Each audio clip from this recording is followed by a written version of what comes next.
Si vous nous rejoignez, merci de votre fidélité. Bienvenue, mesdames et messieurs. Voici les titres de votre journal. C'est une nouvelle page qui s'écrit pour la diplomatie économique de la Guinée. Une plateforme existe désormais pour les entreprises guinéennes à l'étranger. Des efforts pour renforcer et diversifier les relations entre notre pays et le monde extérieur. Les travaux de réhabilitation du musée de Sandarvalia se poursuivent. À date, le chantier est exécuté à hauteur de 90%. Le ministre de la Culture était sur place. C'est un geste qui fait des heureux dans la localité de Hore-Gouba, dans la région de Boké. Les citoyens sont relocalisés suite aux activités d'une société minière. Un ouf de soulagement dont on va parler dans ce journal. Voilà pour le sommaire. Bonsoir à tous. Le programme cadre d'appui à la diplomatie économique, à l'intelligence stratégique et à la coopération internationale, le PRODEIC, vient de lancer un important projet. Il s'agit d'identifier les compétences des entreprises guinéennes à l'étranger. Plusieurs ministres sont présents à Paris pour la première édition de cette initiative qui renforce les relations économiques internationales de la Guinée. Makemed Ouzo. Il s'agit d'une grande première. L'initiative vise à mettre en relation les compétences des entreprises guinéennes à l'étranger avec l'administration publique et le secteur privé. Ce projet va mobiliser et valoriser le potentiel de la diaspora guinéenne en vue de renforcer son implication dans le processus de développement socio-économique de notre pays. L'identification de la diaspora guinéenne et des entreprises guinéennes présentes en Amérique, en Europe, en Asie et en Afrique, ainsi que le recensement de ses compétences et de ses ressources, tout comme la détermination de son désir et de ses projets de retour pour contribuer au développement de la République de Guinée, comptent parmi les actions les plus urgentes à réaliser par la diaspora guinéenne. Une diaspora qui est aujourd'hui considérée à juste titre comme la seconde région naturelle du pays, du fait de son poids démographique, de son économique et politique. Il s'agit d'une reconnaissance de la richesse inestimable que représente notre diaspora. Les enjeux sont grands et impliquent plusieurs départements ministériels. Vous portez haut les couleurs de la Guinée. Vos envois de fonds font vivre les familles entières et les compétences que vous avez acquises dans des domaines tels que la technologie, la médecine et l'agriculture constituent un vivier de talents précieux pour la nation. Il est temps de mieux connaître et valoriser ces talents et de renforcer le lien vital qui vous unit à la patrie. C'est tout le sens de l'initiative que nous lançons aujourd'hui. Ce processus de recensement des compétences et des entreprises guinéennes à l'étranger a un objectif clair, établir une passerelle solide entre nos compatriotes de l'extérieur et le développement socio-économique de la Guinée. Cette démarche innovante va permettre d'associer tous les compatriotes à l'émergence du pays. Il s'agit d'une reconnexion totale entre la diaspora guinéenne et la mère patrie dans tous les domaines. La justice, c'est un département régalien et avec beaucoup d'attention toutes les activités qui se passent en dehors de notre pays. Nous encourageons à l'investissement dans notre pays. Nous encourageons au retour dans notre pays. Nous sommes prêts à recevoir toutes les compétences pour le service de notre pays. Et en tant que département régalien, la garantie sécuritaire, la garantie de bonnes décisions de justice, je vous prie de croire que cela constitue mon premier souci. La diaspora guinéenne est estimée à plus de 7 millions de personnes reparties sur les 5 continents. Un réservoir exceptionnel de ressources humaines, techniques et financières. Autant de compétences nécessaires à la réussite du programme Simandou 2040. Au-delà des chiffres, il faut voir la qualité de la diaspora, des chercheurs, des enseignants, des sportifs de haut niveau, des artistes, des entrepreneurs. Tous disposent du savoir-faire indispensable à la modernisation de nos secteurs clés, contenus dans Simandou 2040. L'agriculture, l'énergie, la santé, l'éducation, les mines, les nouvelles technologies, l'élevage. Cette rencontre est historique, comme je l'ai dit au départ.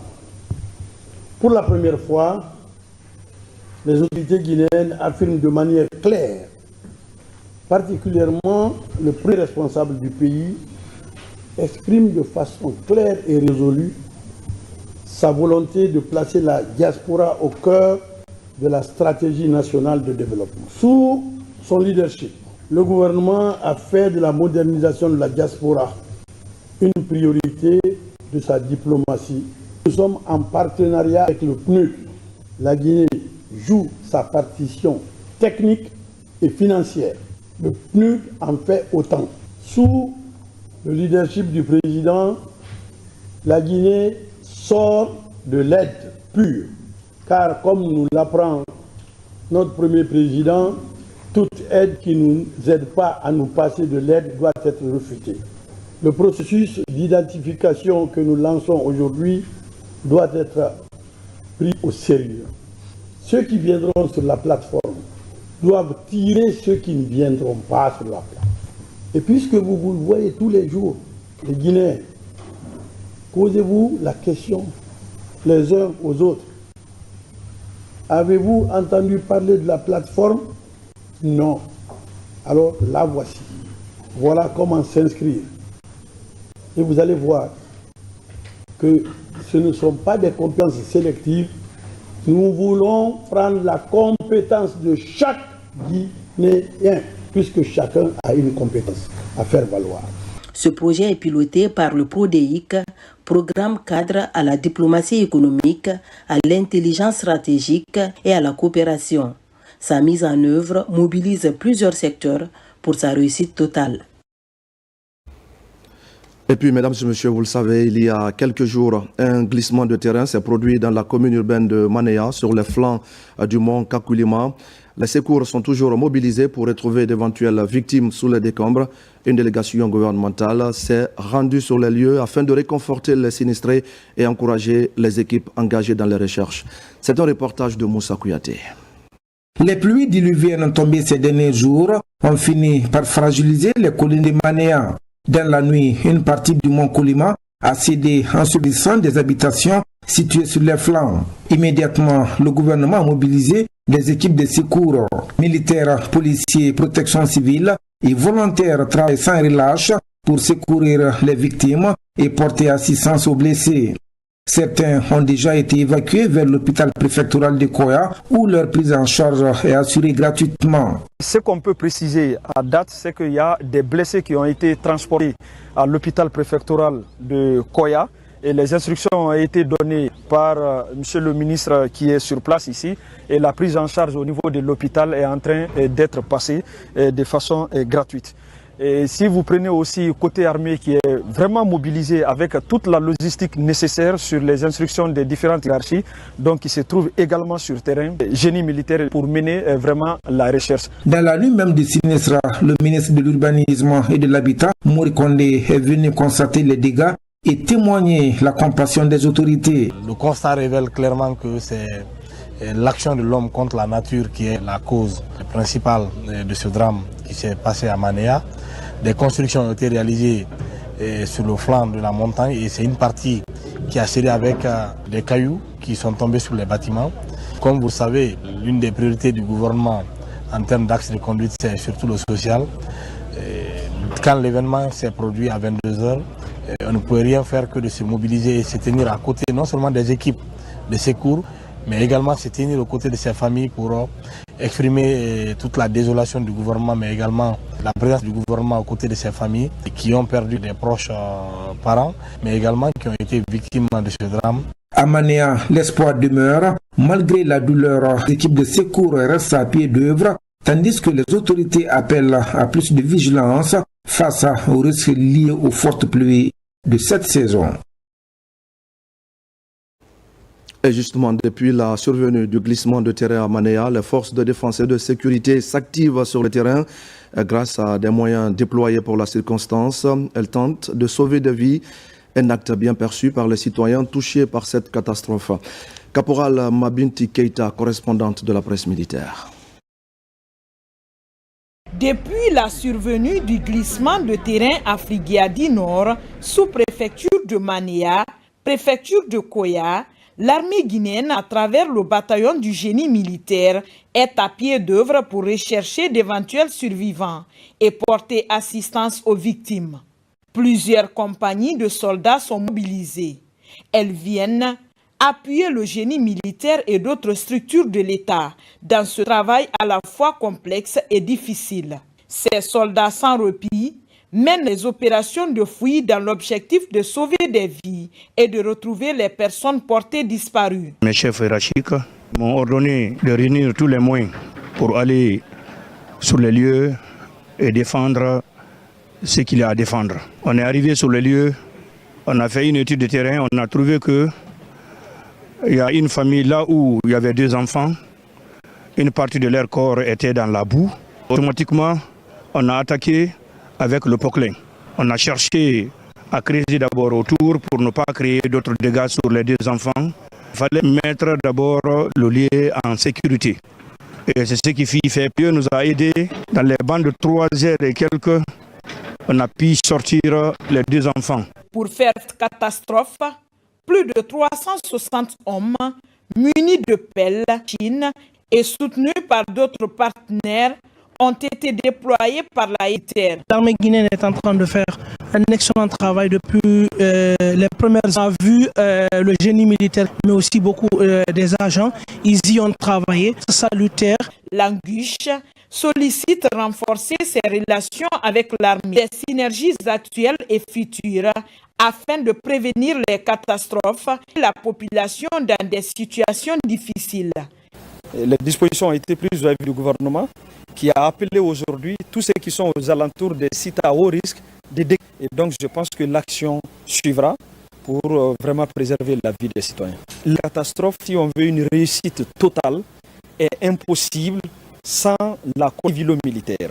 Avec le cas de Manéa. Quand on a été alerté, on a trouvé les gens sous les dès que la protection civile était mobilisée en grand nombre. Les agents de la Croix-Rouge étaient mobilisés à grand nombre. Et les gens étaient sous les décombres en train d'appeler à l'aide. Il a fallu le ministère de la Sécurité qui a appelé le génie militaire pour envoyer les machines Poclin pour les gens. Tous ceux qui ont été sauvés, c'est grâce aux moyens logistiques de l'armée en Nemo. Sur la nuit, il y a des hommes en tenue qui passent 24 heures. Les conducteurs de ces machines-là sont tenus. Et il est important, tout ce qu'on peut interpeller ici, c'est de renforcer cette collaboration avec et pour faciliter les interventions sur le terrain. Sur le site de Manéa, les recherches et de fouilles se poursuivent sur le terrain. Autorités militaires, Agence nationale, Anguche, tout le monde s'y met avec la même ambition, sauver des vies humaines. Dans le reste de l'actu, les travaux du comité technique des réformes du Guinée Business Forum viennent de se tenir au ministère de l'Industrie. C'est un prélude à la 2e réunion du comité de pilotage de cette plateforme de dialogue public-privé. Il était question pour les entités qui en constituent les piliers de chercher des solutions et des moyens d'action à proposer au comité de pilotage du GBF. Abdul Karim Kamara. Les éléments du dialogue public-privé productif se mettent progressivement en place. Un dialogue porté par le Guinée Business Forum dont le bras armé est le comité technique des réformes. Les entités qui composent ce comité se retrouvent pour identifier les problèmes du secteur privé afin de proposer les solutions et les moyens d'action. Tout ce que nous attendons de cette rencontre, c'est que les piliers, qui sont 3, le pilier amélioration de l'environnement des affaires, le pilier contenu local et le pilier MCC, qui est le Millennium Challenge Corporation, que ces 3 piliers-là puissent d'abord travailler sur les 6 réformes qui ont été proposées du premier comité de pilotage du GBF. Ensuite, qu'ils puissent identifier d'éventuelles réformes. Tout cela dans le sens de faire de notre secteur privé aujourd'hui un outil de la croissance économique de la Guinée. La rencontre consiste à préparer la 2e réunion du comité de pilotage du Guinée Business Forum. Ces travaux marquent une étape cruciale dans la démarche d'amélioration continue voulue par le ministère de l'Industrie et des PME. Nous sommes très ravis d'être ici aujourd'hui parce que le lancement des travaux du GBF est une très bonne chose pour le secteur privé. Nous l'attendons depuis un certain temps.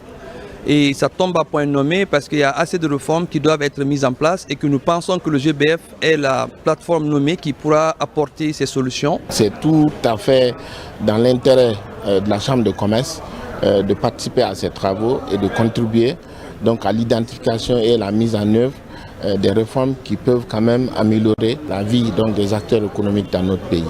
Composé du comité public des réformes et celui des réformes du secteur privé, le comité technique des réformes du GBF a été institué le 18 juillet 2025 à travers un arrêté avec pour mission de proposer des réformes structurantes. Et puis les clubs Rotaract et Interact ont de nouveaux bureaux. Ce sont de nouvelles équipes qui doivent insuffler de nouvelles dynamiques aux activités de Rotary. La cérémonie de renouvellement des instances a eu lieu récemment à Conakry en présence de notre reporter Nabi Kamara. C'est une cérémonie de passation de témoins entre les anciennes équipes dirigeantes des clubs Rotaract et Interact de Guinée, un événement au cours duquel des engagements ont été pris en faveur des déshérités et des actions menées par les équipes sortantes. Donc nous avons entamé la création de ce club depuis 2023, ce qui fait que je suis charter présidente, donc j'ai fait 2 années de présidence. Ça a été des années d'expérience, des années où on apprend petit à petit comment gérer une équipe, comment monter des projets, comment les réaliser, chercher des partenaires.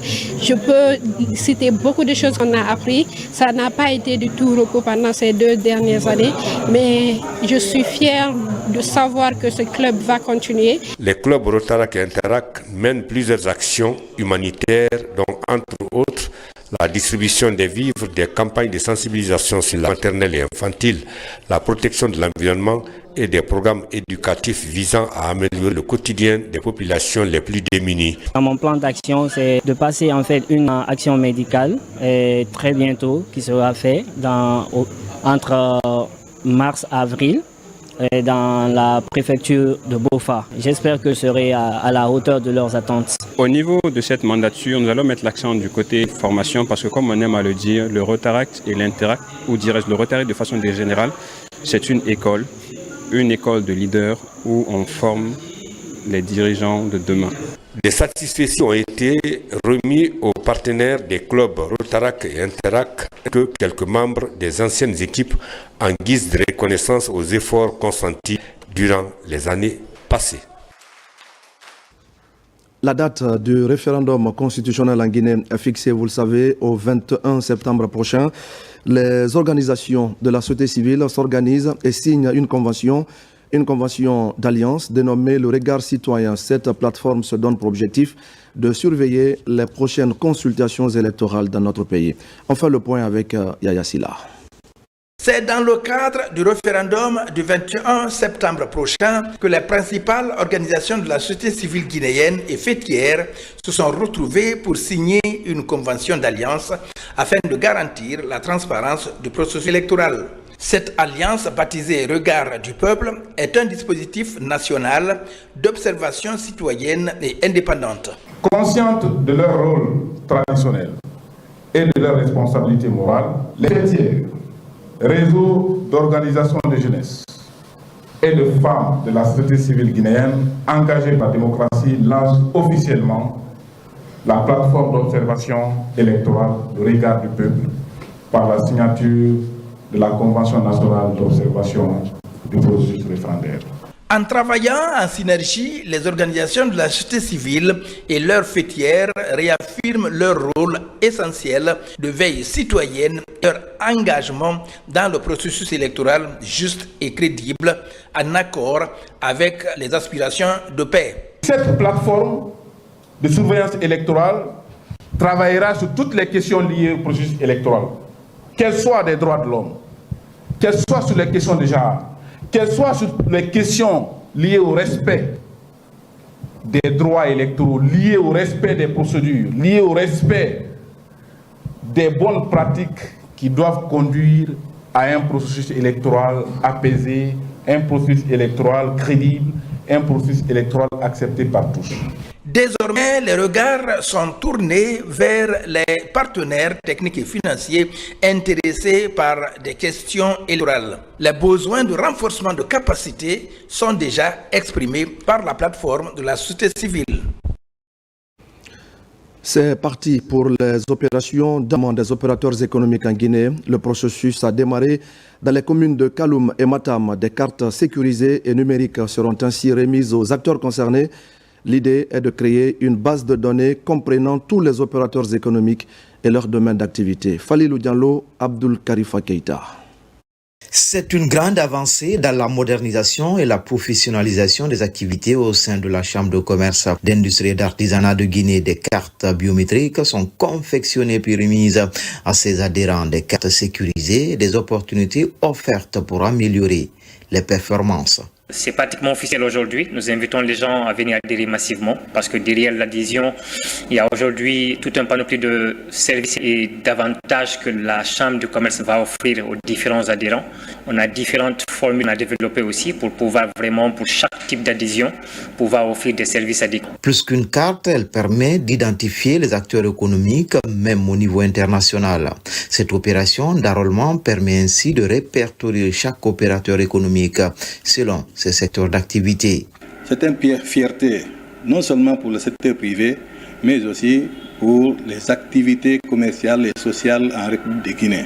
Ce n'est pas qu'une carte simple, mais c'est une carte qui enveloppe beaucoup d'autres soutiens, qui permet aujourd'hui de dire que non seulement l'identité des opérateurs économiques qui étaient absents dans la sphère commerciale en République de Guinée, mais ces cartes, non seulement ils peuvent représenter les opérateurs économiques au niveau national, mais au niveau régional et international. Déjà, l'opération a été lancée à Kaloum avec l'enrôlement des présidents et autres acteurs clés dans le fonctionnement de cette institution consulaire indispensable dans l'essor économique de la Guinée.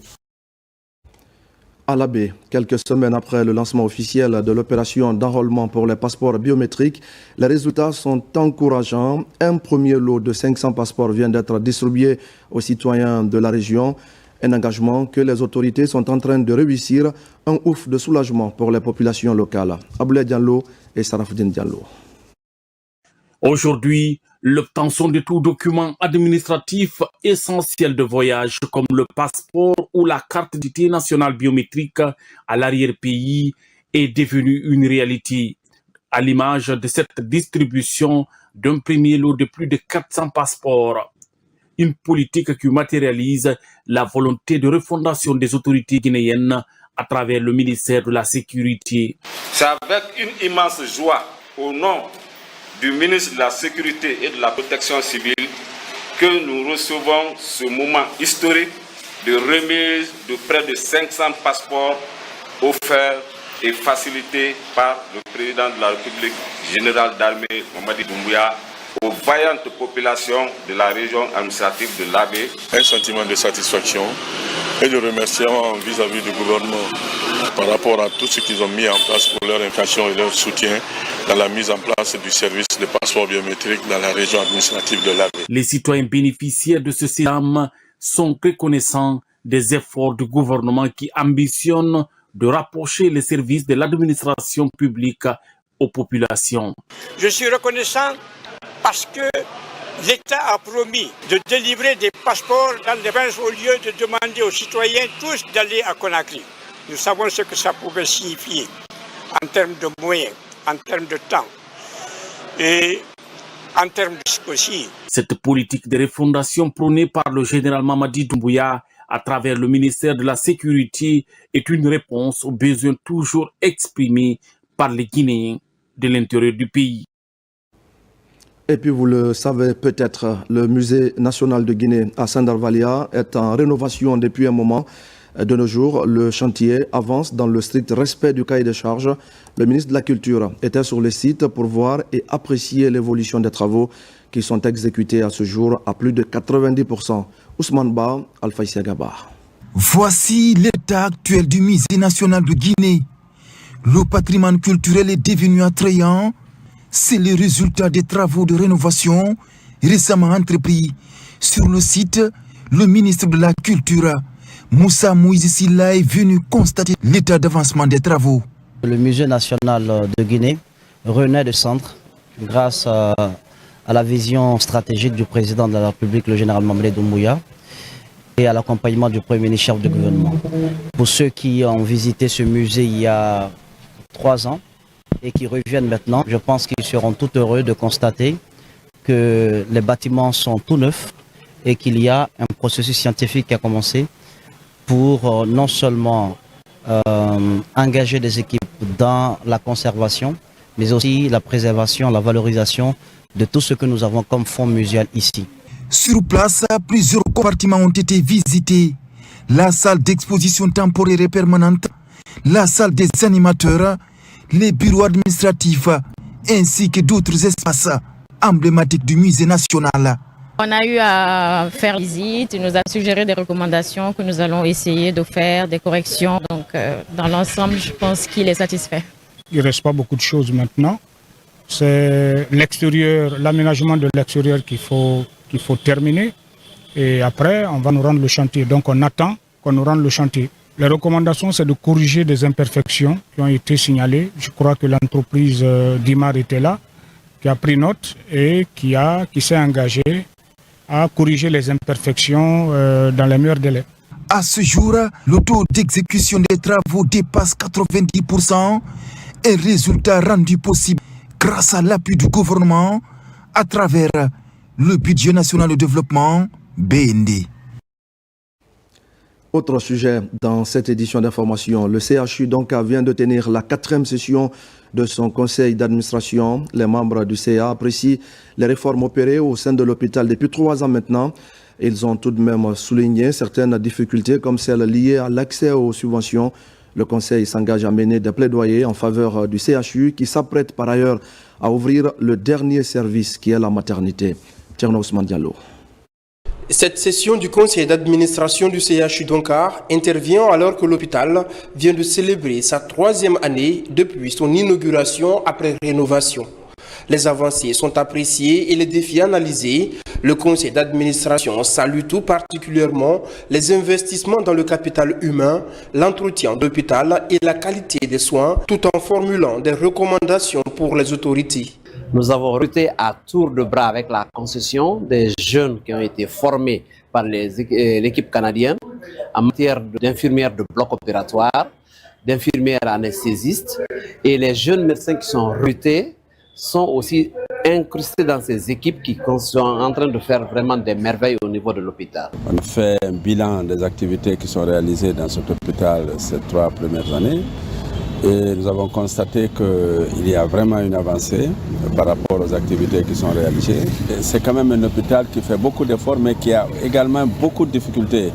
Difficultés liées à l'obtention de la subvention d'équilibre, mais aussi difficultés liées au recouvrement des créances. Autre élément majeur débattu durant cette session, c'est l'ouverture à court terme de la maternité du CHU Donka, le dernier service tant attendu pour contribuer à la réduction de la mortalité maternelle et infantile.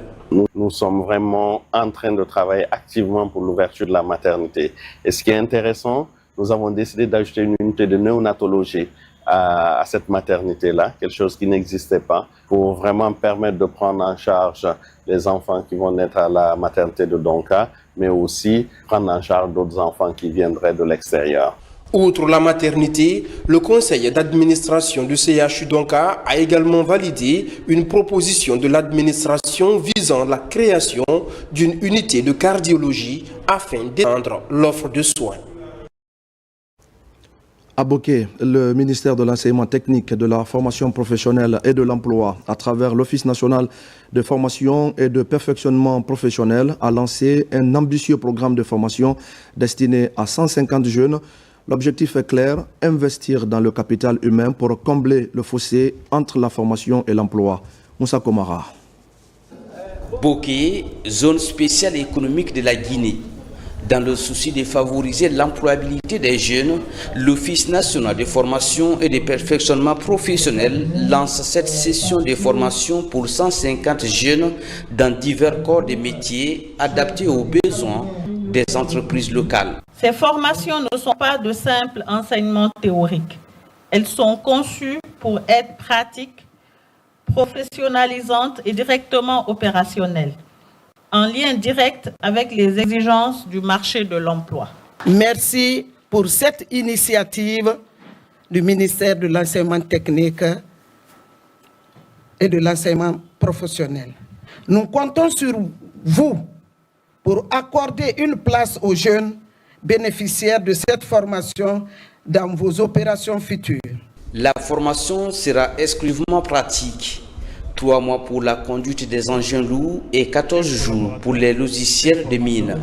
Il s'agit de préparer les jeunes à prendre part à une industrie minière qui ne se conçoit plus sans technologie. Apprendre ces logiciels, ça nous permettra ici de nous perfectionner. Alors pour notre part, nous allons mettre en œuvre les recommandations de l'ONFPP et des autorités administratives qui nous invitent en tant qu'entreprise, d'accompagner ces jeunes. Avec le lancement de cette formation, l'Office national de formation et de perfectionnement professionnel confirme son leadership dans le renforcement du capital humain dans la région de Boké. Ces derniers mois, par exemple, 420 employés des entreprises ont été outillés pour améliorer la productivité et la performance, 122 dans le secteur informel. C'est également un nouveau départ pour plusieurs jeunes de la commune de Ratoma. Les autorités locales ainsi que les partenaires viennent de lancer le 2e groupe du programme Volontariat Jeunesse, une initiative pour lutter contre le chômage et promouvoir l'insertion socio-professionnelle des jeunes. On fait le point avec Moussa Bangoura. Cette prestation annonce le lancement de la 2e cohorte du programme Bénévolat Jeunesse de Ratoma. Après la réussite de la première édition, les autorités locales s'engagent à poursuivre ce programme d'insertion socio-professionnelle des jeunes pour le bien de la couche juvénile de la municipalité. Les jeunes sont placés dans les entreprises d'accueil sur notre territoire et ils bénéficient de stages, mais à la fin, grâce à leur bon comportement et à la bonne compréhension avec les chefs d'entreprise, ils sont insérés dans ces entreprises et ça devient leur premier emploi. Donc c'est donner un contenu à ce qu'on appelle l'employabilité jeune sur notre territoire. Plusieurs modules ont été enseignés à ces jeunes pour être à la hauteur sur le terrain. Le tout est bouclé par la remise d'un contrat. On a eu à dérouler beaucoup de modules tels que le leadership, la communication, la rédaction d'un rapport, etc., etc. Et donc ces modules ont vraiment permis de renforcer leurs capacités pour qu'ils puissent vraiment mener à bien leur service pour 3 mois dans la commune de Ratoma. Le meilleur reste à venir. J'ai travaillé avec l'équipe ou l'entreprise où je serai envoyé. Donc à travers tout ça, la confiance que M. le maire nous a confiée, on ne va pas briser cette confiance.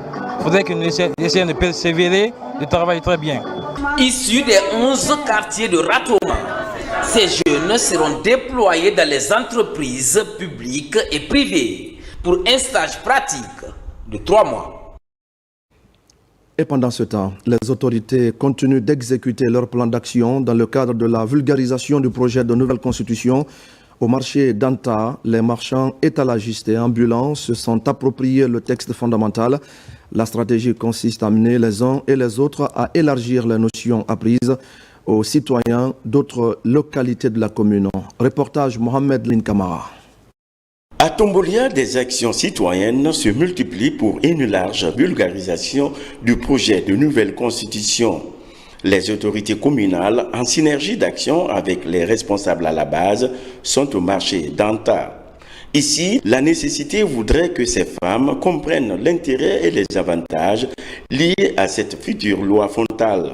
Troisième étape, pour que nous soyons le plus près possible des populations pour lesquelles cette constitution a été écrite et ces populations qui ont été contactées depuis la base jusqu'au sommet pour qu'ils déclinent leur avis sur le contenu de cette constitution-là. La constitution étant écrite, il fallait revenir pour des explications en langue nationale afin que les populations comprennent de quoi il s'agit, puisque la date du 21 septembre est déjà fixée. La nouvelle constitution, c'est une constitution qui nous ressemble et qui nous rassemble. Donc toute la population de Tombolia doit savoir le contenu de cette nouvelle constitution pour pouvoir interpréter ou vulgariser dans les différentes familles. Parmi les stratégies adaptées, le porte-à-porte est privilégié. Les marchands étalagistes, y compris les ambulants, chacun d'eux est mis à contribution pour élargir la compréhension de ce texte fondamental aux autres endroits publics des communes. Il s'agit de beaucoup de garanties, puisqu'elle garantit d'abord les droits et libertés publiques des citoyens.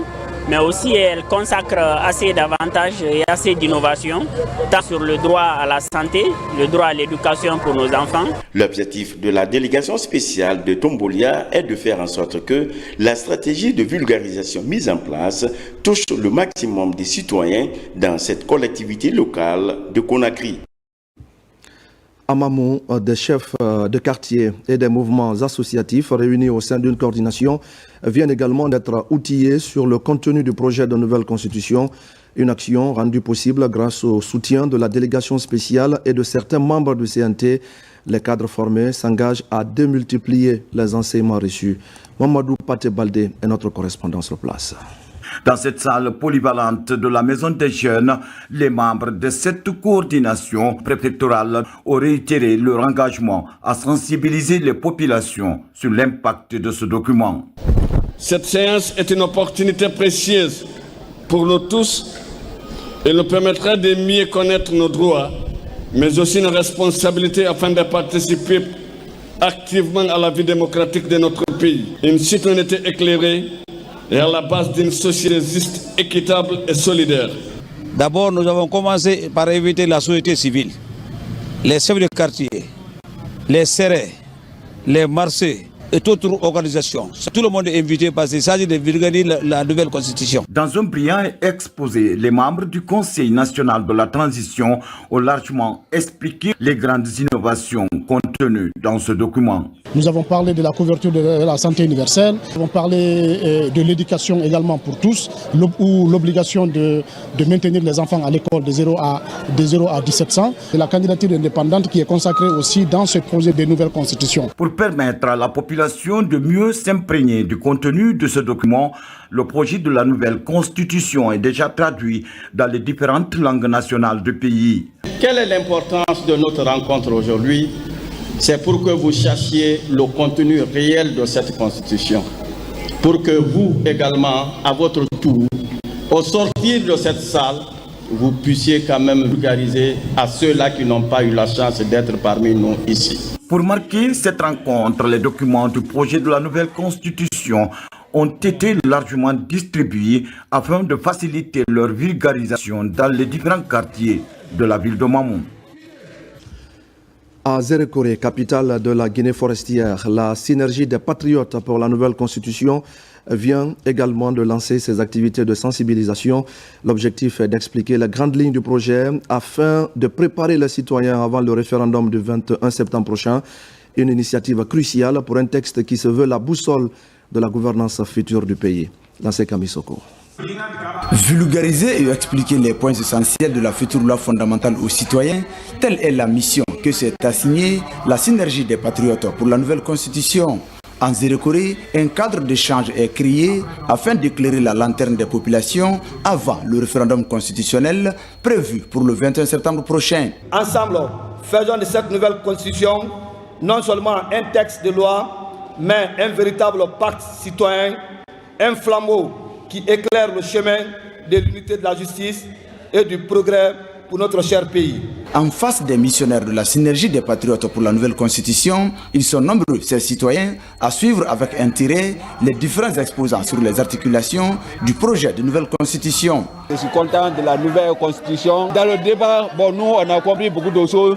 Celui qui ne veut pas étudier, vraiment on connaît comment on peut le faire parce que tout est gratuit maintenant. C'est des vrais patriotes. Ils ont quitté loin pour venir nous appuyer pour la vulgarisation du projet de la nouvelle constitution. Ils vont rentrer en profondeur, ils vont passer de porte en porte, expliquer dans les différentes langues du terroir pour que tout le monde comprenne réellement l'importance de cette constitution. Cette rencontre d'échange autour du futur texte fondamental en Zérékoré marque le début du périple de la Guinée forestière entamé par la synergie des patriotes pour la nouvelle constitution. Les prochains jours, l'instance juvénile compte se rendre dans les fonds fins de la région afin de toucher tous les citoyens guinéens, où qu'ils soient sur le territoire national. Au même moment, à Paris, la diaspora guinéenne se mobilise pour une meilleure compréhension du projet de nouvelle constitution. C'est cette fois le groupement des femmes d'affaires de Guinée qui s'unit autour d'une campagne porte-à-porte, une opération d'envergure pour expliquer au maximum de compatriotes les innovations contenues dans ce projet, notamment en faveur des femmes. Amadou Touré et Mohamed Souma. Cette activité de vulgarisation du projet de nouvelle constitution menée de porte à porte auprès des Guinéens établis à Paris est l'œuvre de ces dames réunies au sein du groupement des femmes d'affaires de Guinée GFAG. Sa particularité réside dans le fait qu'elle soit conçue et exécutée par les Guinéennes de la diaspora déterminées à porter toute initiative d'émancipation des femmes de Guinée comme ce projet de nouvelle loi. Vulgariser la Constitution, c'est donner à chaque femme, chaque homme, chaque jeune les clés pour comprendre, participer et influencer la vie de la nation. À l'image des initiatives précédentes organisées dans sa sphère juridique en faveur de l'émergence de la Guinée et de son rayonnement sur le plan international, ici à Paris, l'ambassadeur Sekou Sylla a répondu à l'appel de cette synergie des femmes pour booster leur démarche. Vous rassurer de la vulgarisation et de la restitution de ce projet de la nouvelle constitution, qui est un texte structurant et qui nous amène justement à comprendre l'essentiel de ce qui est inclus dans ce document fondateur. Il est très important de se l'approprier, de le comprendre, de le vulgariser, de le partager et pourquoi pas d'en faire un livre de chevet. Ce projet inscrit dans le marbre des droits concrets qui touchent la vie de chaque famille guinéenne. Chaque Guinéen, quelle que soit son origine, sa croyance, son genre ou sa condition sociale, a droit au respect et à la conciliation. Ce groupe renferme les femmes de toute obédience confondues avec pour engagement le développement et la prospérité des Guinéens et surtout celle des femmes. La mission diplomatique de Guinée en Malaisie est également à pied d'œuvre dans la vulgarisation du projet de nouvelle constitution. Kuala Lumpur est la première ville choisie par l'ambassadrice Adiakoumba Diop et son équipe. La mission revient pour nos compatriotes sur les articles qui composent ce projet de nouvelle constitution. Makemedozo.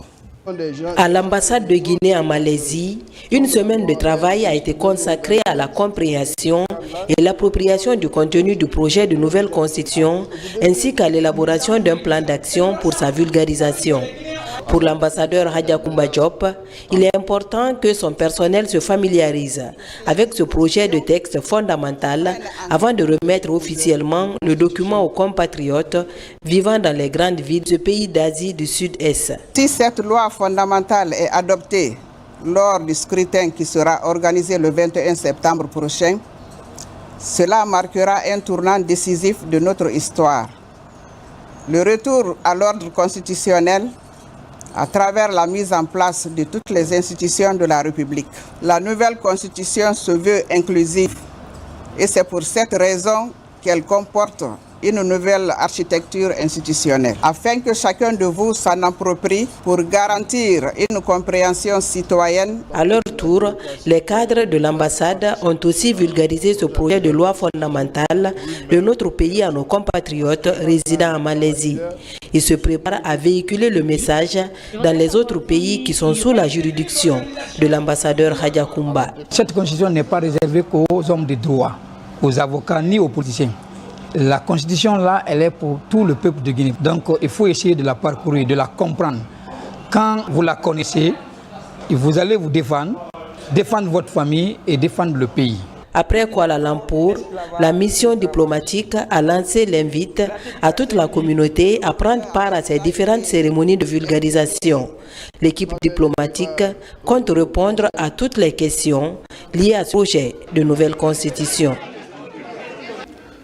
Retour à Conakry et précisément à Matoto, où le projet de nouvelle constitution continue également de susciter l'intérêt des populations.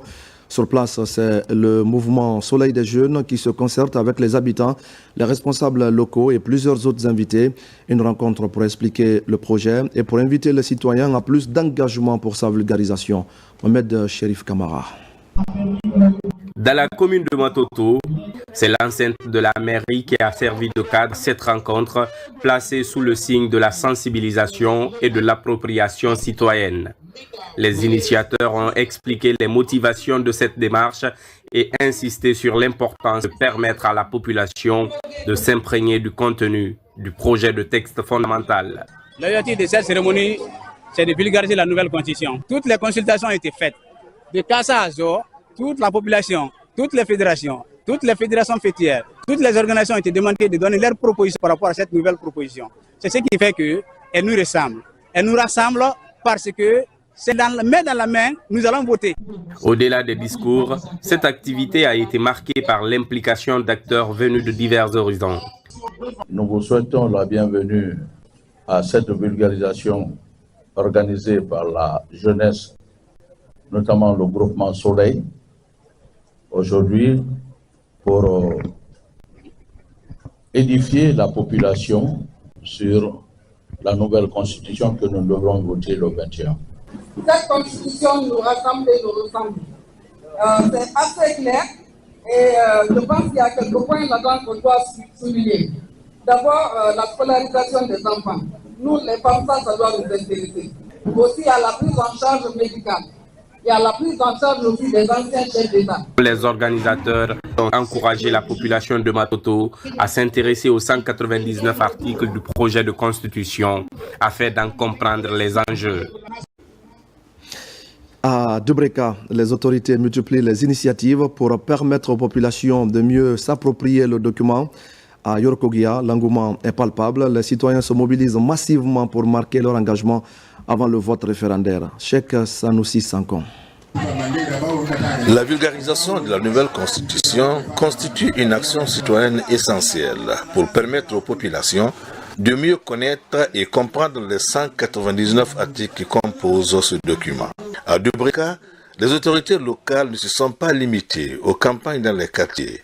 Elles ont également multiplié les initiatives afin d'offrir aux populations l'opportunité de s'approprier le contenu de ce texte. Nous sommes satisfaits et nous allons continuer à vulgariser encore la nouvelle constitution jusqu'au jour du référendum. Nous avons tenu plusieurs réunions pour informer les chefs secteurs, chacun en secret, à toute occasion, de dire au moins un article pour la population que la population peut retenir.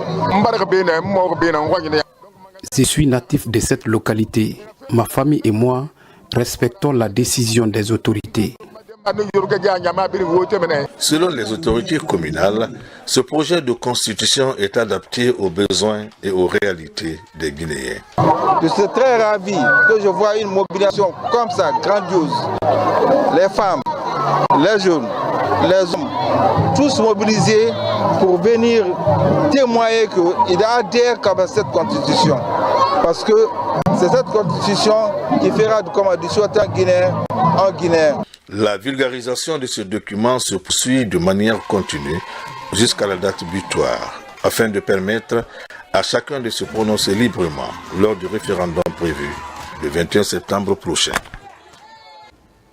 Et voilà donc pour ce chapitre consacré à la vulgarisation du projet de nouvelle constitution. Dernier virage de ce journal, je le disais au sommaire, les habitants du village de Horegouba dans la région de Boké sont désormais relocalisés. La société minière Dynamic Mining a construit un nouveau village avec des logements modernes et d'autres commodités pour la population. Des moments de joie et de satisfaction comme le montre ce reportage de Younoussa Tawel Kamara. Horegouba, dans la sous-préfecture de Malapouya, à Boké, est l'un des villages impactés par les activités minières de Dynamic Mining qui opèrent dans la zone. Pour faciliter les activités sur le terrain, l'entreprise a jugé nécessaire de délocaliser ce village sur un autre site, en commun accord avec les autorités locales. Ici, de nouvelles maisons dotées de nombreuses commodités sont construites pour les habitants de ce village. L'endroit où se trouve ce village est une zone qu'on doit exploiter parce qu'il y a de la bauxite.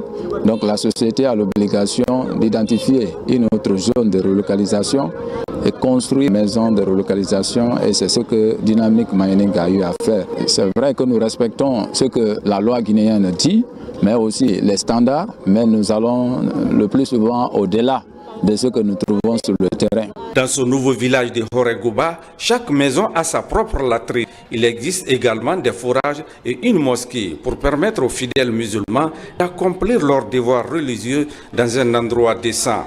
C'est le prophète de Boké qui a remis officiellement les clés aux ayants droit. Ma nouvelle maison d'habitation est très bonne. C'est très joli. Nous sommes contentes de la société et de l'État guinéen. Merci. Ce n'est pas simplement la remise d'infrastructures. Il symbolise la reconnaissance et la réparation envers les familles qui ont accepté de céder leur espace pour un projet d'intérêt économique national. L'occasion est mise à profit par les autorités préfectorales de procéder à la mise en terre de quelques arbres fruitiers dans ce village de Horeguba, sous-préfecture de Malapuya. La lutte contre la déforestation s'accentue à Séguéri, où populations et autorités locales unissent leurs efforts pour préserver la seule forêt classée de la ville. Au cœur de cette mobilisation, des opérations d'assainissement visant à protéger le poumon vert de la cité aurifère. On fait le point avec Diamo Kaba. À Séguéri, des mains solidaires pour assainir la ville. Le plan est en offensive pour sauver l'unique forêt glacée de Mandembere. C'est le début d'une nouvelle campagne de sensibilisation pour toucher les consciences. La riposte se veut rassurante pour garder l'environnement propre. Nous avons beaucoup plus été intéressés par la question liée à la protection de notre environnement. Vous savez que la question de l'environnement est une priorité aujourd'hui pour l'ensemble des populations de la ville de Séguéri. Celui qui veut avoir le bonheur peut être propre. Si tu es propre, tu peux avoir tout, comme la santé. Celui qui veut avoir tout dans sa vie, il faut être propre et rendre propre ton endroit. En première ligne de l'action citoyenne, le préfet de Séguéri pour impliquer les citoyens dans la lutte contre le dérèglement climatique. On a fait appel aujourd'hui de venir assainir la forêt qui est à Séguéri ici. On a vu la forêt trop sale. Dès qu'on a fait appel, toute la jeunesse est là aujourd'hui, se donne la main. La mobilisation affiche les couleurs de la vulgarisation du projet de nouvelle constitution. En langue nationale, le contenu est expliqué et chacun se retrouve dans les grandes innovations. Au cœur de la journée d'assainissement, la communication s'intensifie pour comprendre toutes les grandes lignes de la future loi fondamentale. Et puis les pèlerins catholiques de Guinée poursuivent leur marche de foi entamée depuis leur arrivée en Israël le 19 août dernier. Une véritable immersion au cœur de la foi chrétienne où chaque étape du parcours les ramène aux origines de l'Évangile. Partout sur leur passage, les fidèles revivent les récits bibliques de l'Ancien et du Nouveau Testament. Nos envoyés spéciaux Marie-Angélique Bangoura, Robert Bangoura et Robert Sidi Tolno. À Nazareth, au cœur de la Galilée, les pèlerins guinéens s'inclinent devant la fontaine de la Vierge Marie. Selon la tradition, c'est ici que l'ange Gabriel annonça à Marie la naissance du Sauveur. Dans l'église orthodoxe, la source coule toujours. Beaucoup y puisent de l'eau, symbole de bénédiction qu'ils ramènent chez eux.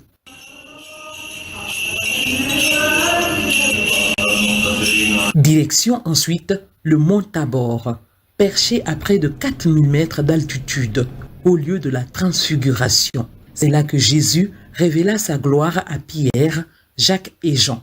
Une messe solennelle a été célébrée par Monseigneur Moïse Tenkiano. Dans une ferveur intense, les fidèles ont prié pour la paix et la réconciliation en Guinée.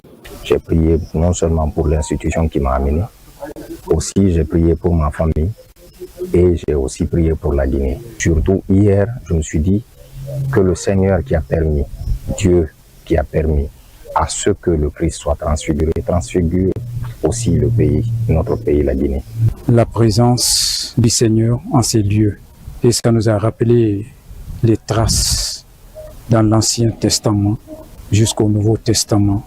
Nous avons compris en profondeur c'est quoi l'Église catholique. Tout ce que nous entendons pendant les messes, les homélies, nous sommes arrivés sur le lieu saint. Chaque étape de ce pèlerinage est une immersion dans l'Évangile.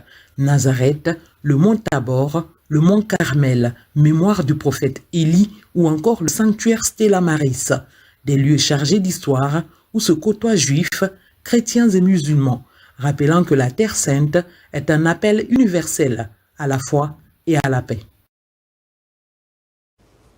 Et voilà, mesdames et messieurs, c'est la fin de ce journal. Merci à tous de l'avoir suivi, notamment à Benti dans la préfecture d'Ia. Je vous retrouve demain pour d'autres actualités de la Guinée, notre paradis, terre de risques et d'innovation. Bonsoir à tous.